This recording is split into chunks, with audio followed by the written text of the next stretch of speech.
ಎಲ್ರಿಗೂ ನಮಸ್ಕಾರ. ನಂದು ಪ್ರಪಂಚ ಯೂಟ್ಯೂಬ್ ಚಾನಲ್ಗೆ ಸ್ವಾಗತ. ಇವತ್ತಿನ ರೆಸಿಪಿನಲ್ಲಿ ನಾನು ಬಸ್ಸಾರು ಹೇಗೆ ಮಾಡ್ಕೊಳ್ಳೋದು ಅಂತ ತೋರಿಸ್ಕೊಡ್ತಾ ಇದ್ದೀನಿ. ರೆಸಿಪಿ ನೋಡೋಕ್ಕಿಂತ ಮುಂಚೆ ಯಾರೆಲ್ಲ ನಂದು ಪ್ರಪಂಚ ಯೂಟ್ಯೂಬ್ ಚಾನಲ್ನ ಸಬ್ಸ್ಕ್ರೈಬ್ ಮಾಡ್ಕೊಂಡಿಲ್ಲ, ಪ್ಲೀಸ್ ಈ ಕೂಡಲೇ ಸಬ್ಸ್ಕ್ರೈಬ್ ಮಾಡಿ, ಲೈಕ್ ಮಾಡಿ, ಶೇರ್ ಮಾಡಿ, ಹಾಗೆ ಬೆಲ್ ಐಕಾನ್ ಮೇಲೆ ಕ್ಲಿಕ್ ಮಾಡಿ. ಇವಾಗ ಹೇಗೆ ಮಾಡೋದು ಅಂತ ನೋಡ್ಕೊಳ್ಳೋಣ. ನಾನಿಲ್ಲಿ ಒಂದು ಕುಕ್ಕರ್ಗೆ ಒಂದು ದೊಡ್ಡ ಗ್ಲಾಸಷ್ಟು ನೀರು ಕಾಯೋಕ್ಕೆ ಇಟ್ಕೊಳ್ತಾ ಇದ್ದೀನಿ. ನೀರು ಒಂದು ಸ್ವಲ್ಪ ಬಿಸಿ ಆಗಕ್ಕೆ ಬಿಡೋಣ. ಇಲ್ಲಿ ನೀರು ಸ್ವಲ್ಪ ಚೆನ್ನಾಗಿ ಕಾದಿದೆ. ನೀರು ಕಾಯಬೇಕಾದ್ರೆ ನಾನಿಲ್ಲಿ ಅರ್ಧ ಬಟ್ಲಷ್ಟು ಹೆಸರು ಕಾಳು, ಅರ್ಧ ಬಟ್ಲಷ್ಟು ತೊಗರಿಬೇಳೆನ ಚೆನ್ನಾಗಿ ಒಂದೆರಡು ಸಲ ತೊಳೆದು ಇದಕ್ಕೆ ಸೇರಿಸ್ಕೊಳ್ತಾ ಇದ್ದೀನಿ. ಇಲ್ಲಿ ಕಾಳು ಸ್ವಲ್ಪ ಚೆನ್ನಾಗಿ ಬೇಯ್ತಾ ಇದೆ. ಇವಾಗ ನಾನು ಇದಕ್ಕೆ 2 ಟೊಮೊಟೊನ ಕಟ್ ಮಾಡಿ ಹಾಕ್ಕೊಳ್ತಾ ಇದ್ದೀನಿ. ಟೊಮೊಟೊ ಸ್ವಲ್ಪ ಚೆನ್ನಾಗಿ ಬೆಂದ ಮೇಲೆ ರುಬ್ಬೋದಕ್ಕೆ ತೆಗೆದಿಟ್ಕೊಳ್ಳೋಣ.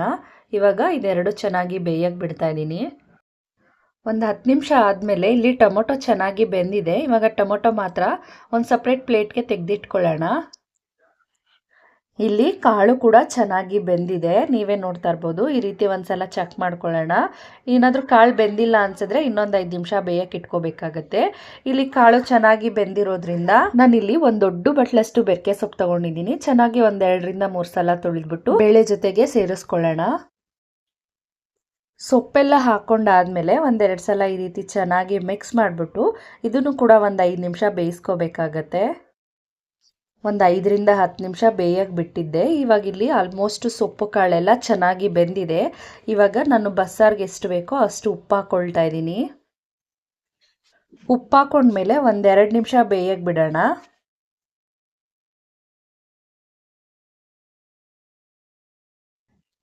ಇಲ್ಲಿ ಚೆನ್ನಾಗಿ ಬೆಂದಿರೋ ಸೊಪ್ಪು ಕಾಳನ್ನ ಸೋರಿಸ್ಕೊಳ್ತಾ ಇದ್ದೀನಿ ಸಪ್ರೇಟ್ ಪಲ್ಯ ಮಾಡ್ಕೊಳ್ಳೋದಕ್ಕೆ.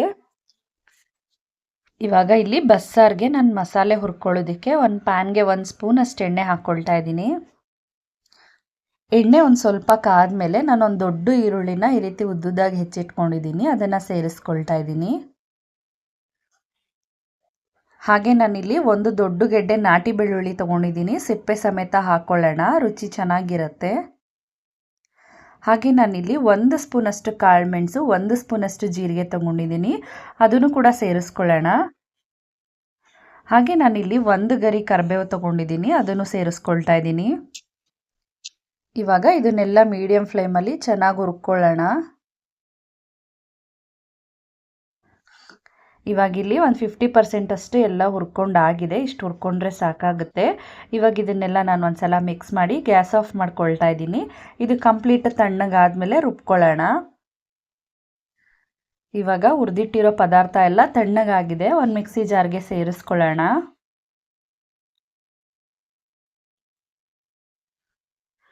ಹಾಗೆ ಇದಕ್ಕೆ ನಾನು ಬೇಯಿಸಿಟ್ಕೊಂಡಿದ್ನಲ್ಲ ಟೊಮೊಟೊ, ಅದನ್ನು ಕೂಡ ಹಾಕ್ಕೊಳ್ತಾ ಇದ್ದೀನಿ. ಇದ್ರ ಜೊತೆಗೆ ನಾವು ಒಂದು ಸ್ವಲ್ಪ ಸೊಪ್ಪು ಕಾಳು ಬೇಯಿಸಿದ್ವಲ್ಲ, ಅದನ್ನು ಕೂಡ ಸೇರಿಸ್ಕೊಂಡ್ರೆ ರುಚಿ ತುಂಬ ಚೆನ್ನಾಗಿ ಬರುತ್ತೆ. ಇದನ್ನೊಂದು ಸ್ವಲ್ಪ ಹಾಕ್ಕೊಳ್ಳೋಣ. ಹಾಗೆ ನಾನಿಲ್ಲಿ ಖಾರಕ್ಕೆ 2 ಸ್ಪೂನಷ್ಟು ಬೇಳೆ ಸಾರು ಪುಡಿ ತಗೊಂಡಿದ್ದೀನಿ, ಅದನ್ನು ಸೇರಿಸ್ಕೊಳ್ಳೋಣ. ಹಾಗೆ ನಾನಿಲ್ಲಿ ಒಂದು ಸ್ವಲ್ಪ ತೆಂಗಿನಕಾಯಿ ಹಾಕ್ಕೊಳ್ತಾ ಇದ್ದೀನಿ. ಜೊತೆಗೆ ನಾನಿಲ್ಲಿ 1 ನಿಂಬೆಹಣ್ಣು ಗಾತ್ರದಷ್ಟು ಹುಣಸೆಹಣ್ಣ ನೆನೆಸಿಟ್ಕೊಂಡಿದ್ದೆ, ಅದನ್ನು ನೀರು ಸಮೇತ ಹಾಕ್ಕೊಳ್ಳೋಣ. ಹಾಗೆ ಇದಕ್ಕೆ ಒಂದು ಸ್ವಲ್ಪ ಕೊತ್ತಂಬರಿ ಸೊಪ್ಪನ್ನ ಸೇರಿಸ್ಕೊಂಡು ಇದನ್ನು ನುಣ್ಣಗೆ ರುಬ್ಕೊಳ್ತಾ ಇದ್ದೀನಿ. ಇವಾಗ ಇಲ್ಲಿ ಮಸಾಲೆ ಚೆನ್ನಾಗಿ ರುಬ್ಕೊಂಡಾಗಿದೆ. ಇವಾಗ ನಾನು ಸೊಪ್ಪು ಕಾಳು ಬೇಯಿಸ್ಕೊಂಡಿದ್ನಲ್ಲ, ಅದೇ ಕುಕ್ಕರ್ಗೆ ನಾನಿಲ್ಲಿ ಪಲ್ಯ ಮಾಡ್ಕೊಳ್ಳೋದಕ್ಕೆ ಒಂದು 2 ಸ್ಪೂನಷ್ಟು ಎಣ್ಣೆ ಹಾಕ್ಕೊಳ್ತಾ ಇದ್ದೀನಿ. ಎಣ್ಣೆ ಒಂದು ಸ್ವಲ್ಪ ಕಾದ್ಮೇಲೆ ಒಂದು ಅರ್ಧ ಸ್ಪೂನಷ್ಟು ಸಾಸಿವೆ ಹಾಕ್ಕೊಳ್ಳೋಣ. ಸಾಸಿವೆ ಸ್ವಲ್ಪ ಸಿಡ್ದಾದ್ಮೇಲೆ ನಾನು 2 ದೊಡ್ಡ ಸೈಜ್ ಈರುಳ್ಳಿನ ಮೀಡಿಯಮ್ ಸೈಜಲ್ಲಿ ಕಟ್ ಮಾಡಿ ಇಟ್ಕೊಂಡಿದ್ದೀನಿ, ಅದನ್ನು ಕೂಡ ಸೇರಿಸ್ಕೊಳ್ಳೋಣ. ಹಾಗೆ ಜೊತೆಗೆ 1 ಗರಿ ಕರಿಬೇವು ಹಾಕ್ಕೊಳ್ಳೋಣ. ಜೊತೆಗೆ 1-2 ಗುಂಟೂರು ಮೆಣಸಿನ್ಕಾಯಿ ಹಾಕ್ಕೊಳ್ಳೋಣ. ಪಲ್ಯ ಸ್ವಲ್ಪ ಖಾರ ಬೇಕು ಅಂದರೆ ಗುಂಟೂರು ಮೆಣಸಿನ್ಕಾಯಿ ಬದಲು ಹಸಿಮೆಣಸಿನ್ಕಾಯಿ ಹಾಕೋಬೋದು. ಇವಾಗ ಇದೆಲ್ಲನೂ ಚೆನ್ನಾಗಿ ಹುರ್ಕೋಬೇಕಾಗತ್ತೆ. ಒಂದು 2 ರಿಂದ 3 ನಿಮಿಷ ಈರುಳ್ಳಿನ ಹುರ್ಕೊಂಡಾದ್ಮೇಲೆ ನಾನು ಈರುಳ್ಳಿಗೆ ಎಷ್ಟು ಬೇಕೋ ಅಷ್ಟು ಉಪ್ಪು ಹಾಕ್ಕೊಳ್ತಾ ಇದ್ದೀನಿ. ಯಾಕಂದರೆ ನಾನು ಸೊಪ್ಪು ಕಾಳಲ್ಲಿ ಉಪ್ಪಾಕಿ ಬೇಯಿಸ್ಕೊಂಡಿರೋದ್ರಿಂದ ಇವಾಗ ಇದಕ್ಕೆ ಸ್ವಲ್ಪ ಉಪ್ಪು ಹಾಕ್ಕೊಂಡು ನೀಟಾಗಿ 1-2 ನಿಮಿಷ ಮಿಕ್ಸ್ ಮಾಡ್ಕೊಳ್ಳೋಣ. ಈರುಳ್ಳಿ ಎಲ್ಲ ಚೆನ್ನಾಗಿ ಸ್ವಲ್ಪ ಫ್ರೈ ಆಗಿದೆ. ಇವಾಗ ನಾನು ಸೋರಿಸಿಟ್ಟಿರೋ ಸೊಪ್ಪು ಕಾಳನ್ನ ಹಾಕ್ಕೊಳ್ತಾ ಇದ್ದೀನಿ. ಇವಾಗ ಇದನ್ನೆಲ್ಲ ಚೆನ್ನಾಗಿ ಮಿಕ್ಸ್ ಮಾಡ್ಕೊಳ್ಳೋಣ. 1-2 ನಿಮಿಷ ಹುರ್ಕೊಂಡ್ರೆ ಸಾಕು. ಇವಾಗ ನಾನು ಇದಕ್ಕೆ 2 ಸ್ಪೂನಷ್ಟು ತೆಂಗಿನಕಾಯಿ ತುರಿ ಹಾಕ್ಕೊಳ್ತಾ ಇದ್ದೀನಿ. ಕಾಯಿ ತುರಿ ಎಲ್ಲ ಹಾಕ್ಕೊಂಡಾದ್ಮೇಲೆ ಈ ರೀತಿ ಚೆನ್ನಾಗಿ ಮಿಕ್ಸ್ ಮಾಡಿಕೊಂಡು ಗ್ಯಾಸ್ ಆಫ್ ಮಾಡಿಕೊಂಡ್ರೆ ಪಲ್ಯ ಕೂಡ ರೆಡಿ ಆಗತ್ತೆ. ಇವಾಗ ಕೊನೆಯದಾಗಿ ಬಸ್ಸಾರಿಗೆ ಒಗ್ಗರಣೆ ಮಾಡ್ಕೊಳ್ಳೋಣ. ನಾನಿಲ್ಲಿ ಒಂದು ಪಾತ್ರೆಗೆ 1-2 ಸ್ಪೂನಷ್ಟು ಎಣ್ಣೆ ಹಾಕ್ಕೊಳ್ತಾ ಇದ್ದೀನಿ. ಎಣ್ಣೆ ಕಾದ್ಮೇಲೆ ಒಂದು ಅರ್ಧ ಸ್ಪೂನಷ್ಟು ಸಾಸಿವೆ ಹಾಕ್ಕೊಳ್ಳೋಣ. ಸಾಸಿವೆ ಸ್ವಲ್ಪ ಸಿಡಿತಾ ಇದ್ದಂಗೆ 1 ಗರಿ ಕರಿಬೇವು, 3 ಗುಂಟೂರು ಮೆಣಸಿನ್ಕಾಯಿ ಹಾಕ್ಕೊಂಡು 1-2 ಸಲ ಮಿಕ್ಸ್ ಮಾಡ್ಕೊಳ್ಳೋಣ. ಇವಾಗ ಇದಕ್ಕೆ ನಾನು ರುಬ್ಬಿರೋ ಮಸಾಲೆನ ಹಾಕ್ಕೊಳ್ತಾ ಇದ್ದೀನಿ.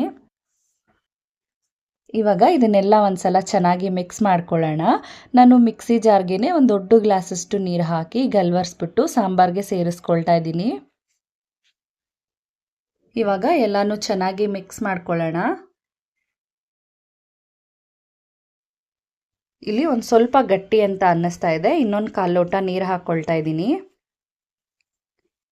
ಇವಾಗ ಎಲ್ಲಾನು ಚೆನ್ನಾಗಿ ಮಿಕ್ಸ್ ಮಾಡ್ಕೊಳ್ಳೋಣ. ಬಸ್ಸಾರು ಒಂದು ಸ್ವಲ್ಪ ತೆಳ್ಳಗೆ ಇರಬೇಕು, ಜಾಸ್ತಿ ಗಟ್ಟಿ ಆದ್ರೂ ಚೆನ್ನಾಗಿರೋದಿಲ್ಲ. ಇದು ಬೆಂದ ಮೇಲೆ ಸ್ವಲ್ಪ ಗಟ್ಟಿ ಬರುತ್ತೆ. ಇವಾಗ ರುಚಿಗೆ ತಕ್ಕಷ್ಟು ಉಪ್ಪು ಹಾಕ್ಕೊಳ್ಳೋಣ. ಸೊಪ್ಪು ಕಾಳು ಬೇಯಬೇಕಾದ್ರೆ ಉಪ್ಪು ಹಾಕ್ಕೊಂಡಿದ್ವಿ, ಇಲ್ಲಿ ನೋಡ್ಕೊಂಡು ಉಪ್ಪು ಹಾಕೋಬೇಕಾಗತ್ತೆ. ಇವಾಗ ಇದು ಮಸಾಲೆ ಎಲ್ಲ ಹಸಿ ವಾಸನೆ ಹೋಗೋವರೆಗೂ ಬೇಯಕ್ಕೆ ಬಿಡಬೇಕು. ಇಲ್ಲಿ ಸಾರೆಲ್ಲ ಚೆನ್ನಾಗಿ ಕುದೀತಾ ಇದೆ. ಕುದಿಯೋಕ್ಕೆ ಶುರು ಆದಮೇಲೆ ಲೋ ಫ್ಲೇಮ್ ಮಾಡಿ ಒಂದು 10 ನಿಮಿಷ ಬೇಯಿಸ್ಕೊಳ್ಳೋಣ. ಈ ರೀತಿ ಸುತ್ತ ನೊರೆ ಇರೋದೆಲ್ಲ ಕಮ್ಮಿ ಆಗಬೇಕು. ಒಂದು 10 ನಿಮಿಷ ಆದಮೇಲೆ ನೀವೇ ನೋಡ್ತಾ ಇರ್ಬೋದು, ಸುತ್ತ ನೊರೆ ಎಲ್ಲ ಕಮ್ಮಿ ಆಗಿ ಚೆನ್ನಾಗಿ ಸಾರು ಕುದ್ದಿದೆ. ಇವಾಗೆಲ್ಲ ಒಂದ್ಸಲ ಮಿಕ್ಸ್ ಮಾಡಿಕೊಂಡು ಗ್ಯಾಸ್ ಆಫ್ ಮಾಡಿಕೊಂಡ್ರೆ ಬಸ್ಸಾರು ರೆಡಿ ಆಗುತ್ತೆ. ಬಸ್ಸಾರು ಜೊತೆಗೆ ನೀವು ಬಿಸಿ ರಾಗಿ ಮುದ್ದೆ ಅನ್ನ ಮಾಡಿಕೊಂಡ್ರೆ ತುಂಬ ಚೆನ್ನಾಗಿರುತ್ತೆ. ಈ ರೆಸಿಪಿ ಹೆಲ್ದಿ ರೆಸಿಪಿ ಅಂತಲೇ ಹೇಳ್ಬೋದು. ಈ ಥರ ರಾಗಿ ಮುದ್ದೆ, ಸೊಪ್ಪು ಕಾಳು ಪಲ್ಯ ಎಲ್ಲ ತಿಂತಾ ಇದ್ದರೆ ಆರೋಗ್ಯಕ್ಕೂ ಕೂಡ ಒಳ್ಳೆಯದು. ಈ ರೆಸಿಪಿ ಏನಾದರೂ ನಿಮಗೆ ಇಷ್ಟ ಆಗಿದ್ದರೆ ನಂದು ಪ್ರಪಂಚ ಯೂಟ್ಯೂಬ್ ಚಾನಲ್ನ ಸಬ್ಸ್ಕ್ರೈಬ್ ಮಾಡ್ಕೊಳ್ಳಿ. ಹಾಗೆ ಈ ವಿಡಿಯೋನ ಫ್ರೆಂಡ್ಸ್ ಜೊತೆಗೆ ಫ್ಯಾಮಿಲಿ ಜೊತೆಗೆ ಶೇರ್ ಮಾಡಿ. ನೀವು ಟ್ರೈ ಮಾಡಿ ಹೇಗೆ ಬಂತು ಅಂತ ಕಮೆಂಟ್ ಬಾಕ್ಸಲ್ಲಿ ಕಮೆಂಟ್ ಮಾಡಿ. Thank you.